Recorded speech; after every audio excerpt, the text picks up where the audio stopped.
मध्य प्रदेश के इंदौर में ब्रिज के निर्माण कार्य की लापरवाही सामने आ रही है। पीडब्ल्यूडी के द्वारा निर्माण किए जा रहे हैं ब्रिजों पर जो प्रश्न चिन्ह खड़े कर दिए गए हैं। वहीं प्रदेश के नगरीय प्रशासन मंत्री कैलाश विजयवर्गीय को भी शिकायत की गई थी।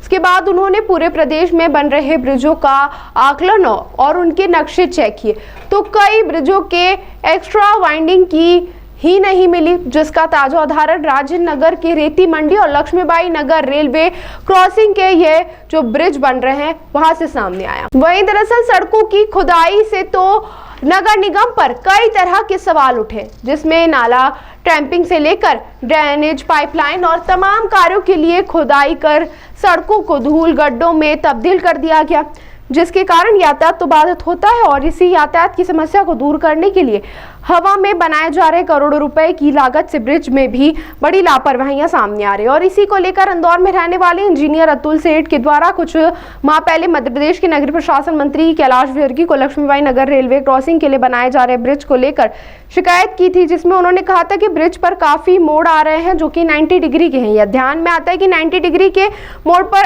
18 मीटर का ट्राला, बड़ी बस और अन्य वाहन यदि ब्रिज से गुजरता है तो वह दुर्घटना का शिकार हो जाएगा, जिसके कारण आवागमन में भी बाधित उत्पन्न होगा। साथ ही अन्य वाहन चालक भी हादसे का शिकार हो सकते हैं। ब्रिज निर्माण और उसके पहले बनने वाले नक्शे में भी यह सुनिश्चित किया जाता है कि मोड़ पर एक्स्ट्रा वाइंडिंग, जिसमें 7.50 मीटर की जो भुजा होती है इसमें एक्स्ट्रा वाइंडिंग होती है, फॉर्मूले अनुसार 7.50 मी सीधा भी और 7.50 मी मोड़ पर भी अपनाया जा सकता है, ताकि यातायात सुचारू रूप से संचालित हो।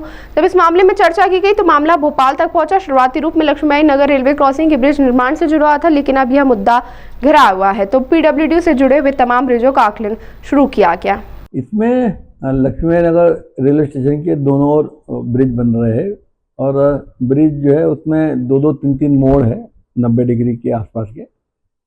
तो ध्यान में आया कि 90 डिग्री का मोड़ बन रहा है तो ये बहुत ही गलत होगा, और जब बड़े ट्राले आएंगे 18-18 मीटर के तो ये दुर्घटना का कारण बनेंगे।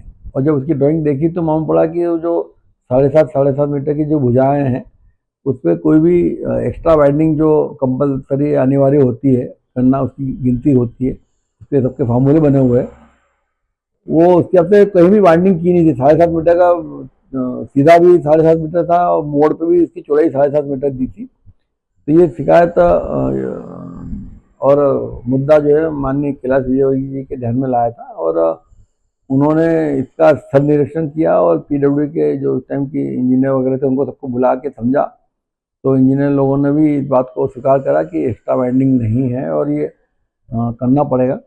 और ये मुद्दा फिर होते होते जब भोपाल पहुँचा तो भोपाल में इस बात का ध्यान में आया कि ये मुद्दा बिल्कुल सही है कि एक्स्ट्रा वाइंडिंग नहीं देने से हमेशा जो आवागमन है बाधित भी होगा और दुर्घटनाओं का कारण भी बनेगा और पूर्णतः गैर तकनीकी कार्य हो रहा था। ये कौन-कौन से ब्रिज? इसमें सभी ब्रिज जो है, इसमें अपन रेती मंडी का ब्रिज ले ले, लक्ष्मी नगर का ब्रिज ले ले, या अभी केसरबाग पे जो ब्रिज बन रहा है उसमें भी ये मुद्दा है। तो जितने भी ब्रिज बनते हैं जहाँ मोड़ आते हैं वहाँ पे सामान्यतः एक्स्ट्रा वाइडनिंग करना पड़ती है, उसके फॉर्मूले दिए रखे। यही कारण है कि वो जब भोपाल में ये मुद्दा गया लक्ष्मीबाई नगर वाला तो उनके ध्यान में आया कि ये तो प्रदेश में सभी जगह ऐसा हो रहा होगा। तो उन्होंने डिपार्टमेंटल काम को रोक के सभी ड्राइंग को रिव्यू करा, पुनः निरीक्षण करा उसका, और निरीक्षण करने में भोपाल के कॉलेज से इसका निरीक्षण कराया और उसमें पाया गया कि जहाँ जहाँ भी मोड़ आ रहे हैं वहाँ पे एक्स्ट्रा वाइडिंग जो करना चाहिए उन्हें करी नहीं है। ये मौलाना आज़ाद जो वहाँ का कॉलेज है, गवर्नमेंट का कॉलेज है, NIT है, उसके माध्यम से इन्होंने कराया। और उसके अंदर रेती मंडी का अभी आपने जो बोला वो वहाँ से आया कि 2.5 से 3 मीटर चौड़ा करना पड़ेगा, जिससे कि सामने ट्रक जाए तो वो फंसे नहीं और दुर्घटना न बने। प्रदेश की बात की जाए तो ऐसे कई ब्रिजेज हैं, किनको से ऐसे ब्रिजों को चिन्हित किया है? ये तो विभाग को मालूम होगा भोपाल में, मगर मेरी जानकारी के मुताबिक 40 से 45 ब्रिज है जहाँ पे इसमें की सुधार कार्य की आवश्यकता है। और ये मुझे लगता है कि गंभीरतम लापरवाही डिजाइन के बिंदु से है और जिसने भी शुरुआती डिजाइन की है उसकी ये जवाबदारी थी और इसके लिए वो दोषी है। आपका सुनना? मैं अतुल सेठ, इंजीनियर, इंदौर।